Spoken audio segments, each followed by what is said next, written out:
ମୋ ପ୍ରିୟ ଭାଇ ଭଉଣୀମାନେ, ଏ ଜାଗାରେ ଆମେମାନେ ଦେଖୁଛୁ ଚକ୍ଷୁ ଶରୀରର ପ୍ରଦୀପ ଅଟେ। ଆମ ଚକ୍ଷୁ ଯେତେବେଳେ ନିର୍ମଳ ଥାଏ, ତାହେଲେ ଆମମାନଙ୍କର ଶରୀର ଆଲୋକମୟ ହେବ। ଆମମାନଙ୍କର ଭବିଷ୍ୟତ ମଧ୍ୟ ଆଲୋକମୟ ହେବ। କିନ୍ତୁ ଯେତେବେଳେ ଆମ ଚକ୍ଷୁ ଦୂଷିତ ହୁଏ, ତାହା କେଡ଼େ ଗହୀରତର ବୋଲି ବାକ୍ୟରେ ଲେଖା ହେଇଛି।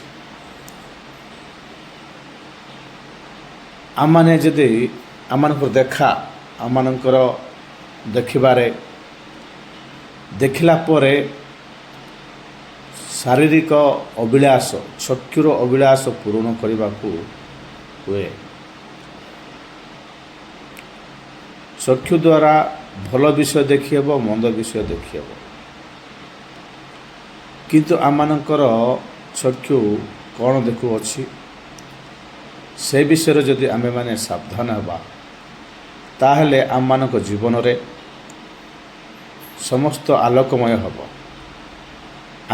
ଆମେମାନେ ଯଦି ସାବଧାନ ହେବା ନାହିଁ, ତାହେଲେ ଆମମାନଙ୍କର ଜୀବନ ଘୋରତର ହେବ, ଘୋରମୟ ଅନ୍ଧକାର, ବହୁତ ଦୁଃଖଦାୟକ ବିଷୟ।